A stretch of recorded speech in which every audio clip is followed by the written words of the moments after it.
This is a 2005 GMC Sierra 6.6 Duramax. It's the LLY. We got to do a number 7 injector replacement, which is that one right there. Just best fuel filter. Number 7 is common to go out. And number 2, that one up there has been replaced. And then the other ones are underneath, etc. Shouldn't take too long. Gotta let the engine cool down a little bit before I start tinkering, and then we'll take it apart. Alright, we got a brand new, well, not brand new, remanufactured LLY fuel injector. About $269 plus $200 core charge, so they're fairly expensive. Brand new one costs you around $700. But this is what's got to go in today. Alright, for this you're gonna need a screwdriver. I got the Cobalt double drive. It's kind of handy. 11/16 isn't the right size, but I don't have any metrics of these right now, so that's what I'm using. That'll get your fuel line off. You got an extension to get down to the actual bolt holding your fuel injector. You got your small drive for all the little bolts you gotta get, like the wire harnesses and stuff. Some magnet, extendable telescopic magnet, pair of pliers. You probably need another extension, little 4-inch or 3-inch to add on to the longer extension. Just because if you don't feel like taking everything apart, you just got to go up and above it. And then I got myself a nice little swivel, which helps me get around down in there. And of course, the extendable Cobalt double drive ratchet, which is really nice because in that tight space, you're trying to get that bolt out. That bolt is like this long, so it takes quite a few threads to get it out of there. And the mallet used to get the conjunction with the crescent to get your fuel rail line off, because otherwise it's going to be on there too tight. You're not going to be able to get it, so you have to like hit it. Yeah, get started. I forgot to go over the socket size I use here. We got a 10mm, and then the actual bolt for the injector is a 12mm. So that'll get your bolt off for the injector. This one's good for the PCV valve, the reroute, so you can pull that line off. And this also works for the mounting brackets that you'll use on your truck, if your truck has mounting brackets. Mine apparently doesn't have it on there, because whenever this engine was installed, because I had a new one installed, the other one blew a head gasket. They didn't remember to include the bracket for that. But those are the size sockets you need, and that's pretty much it. Alright, well, we're back. Started taking it apart a little bit. First thing you gotta do, get any wires out of the way. I don't know if you can see that wire. Unplug your actual injector off the backside. Mine happens to be on the backside. The new one's actually facing in the direction of the return line, so I don't know if that's gonna cause a problem later. And then there's a bolt down there underneath. You can see the hole. I removed that. Had to use 2 extensions, a swivel. And if you got the Cobalt ratcheting, it makes it a lot easier to get it out. You need a swivel. And then this is a 12mm to pull this out. So that's all you need to get those bolts out. If you get that, if you don't want to lose the bolt, get yourself a nice little handy magnetic sticker. And then just gotta take the fuel line out. There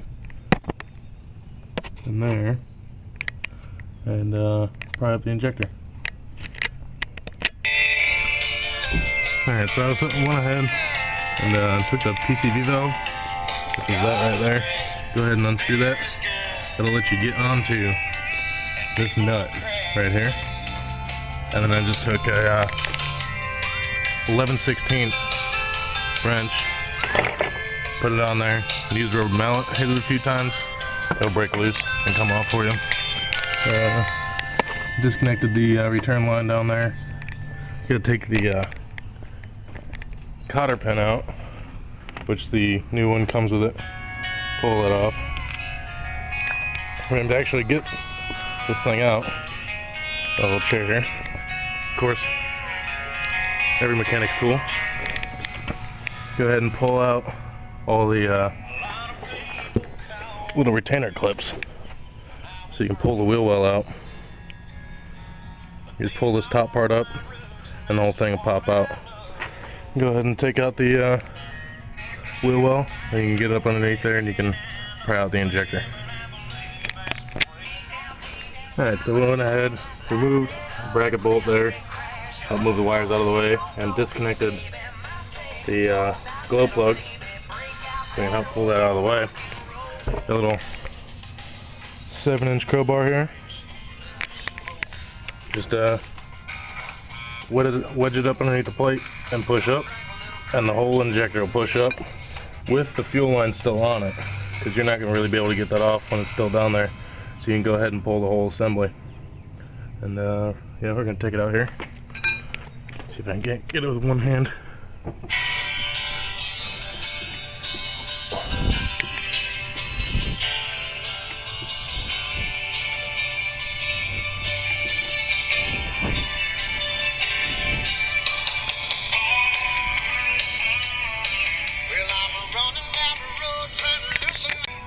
Alright, so the issue we ran into when I was pulling it out by hand is the dryer filter for the AC is actually in the way. So you undo this bolt up here, you pull it out of the way just enough to when you go ahead and pull it out, pull it straight out, and it'll come out of the hole. But then with that other pipe on there, the other pipe makes it a little bit hard to wiggle out. But this is the old one. It's still hot actually. It's kind of burning my hand a little bit. And it's pretty nasty. See that crush washer on there? That copper ring? You want to make sure you get that out. You don't want that to fall down in there and fall into the chamber. You can see the O-ring was going bad on the top up there. It's pretty gross. Go ahead and get the new one and get this fuel line off, put it on the new one, and install. Here's a little side-by-side comparison for you. Brand new one, nice new washer on it, O-ring's good, nice and shiny, and then you got the old one. Top's all rusted up, O-ring's bad, the tip is just disgusting. This crush washer doesn't even want to come off.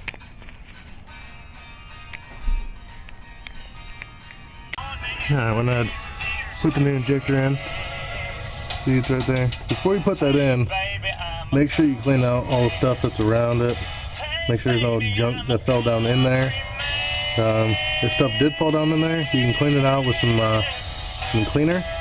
But then go ahead and pull your fuse for your fuel relay, turn the fuel off, pull out your glow plug at the bottom, and just turn the engine over a couple times, and that'll kick out any crap that's down in the hole, and any other solvents that you might have sprayed down in there when you did that.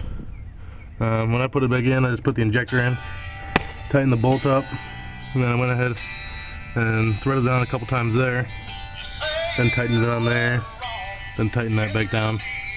Go ahead and make sure that bolt on the bottom there is nice and tight. I don't remember the spec torque on it, I have to look it up, but yeah, almost done.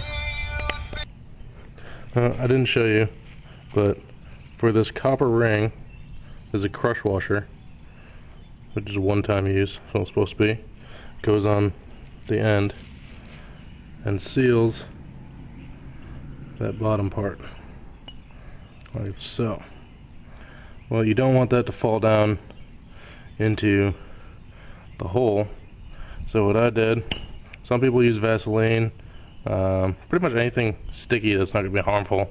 I happen to have some ultra blue high temp silicone sealer for gaskets and all that stuff. Just get a little dab, rub it around the copper ring. You don't need a lot on there, just enough to make it stick. And then when you go ahead and put it in there and then tighten it down, you don't have to worry about that falling off. So that's all you really need for that. That's an important thing you gotta do. Alright, we got it started.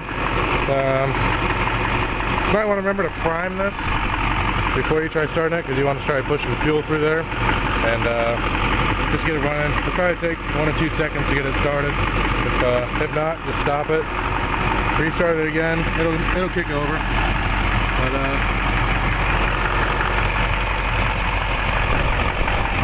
no leaks, so we're good. Double check everything, and you're done. That's how you do an LLY injector, because nobody's ever got a video on it, and a lot of people are always asking questions. So there you go.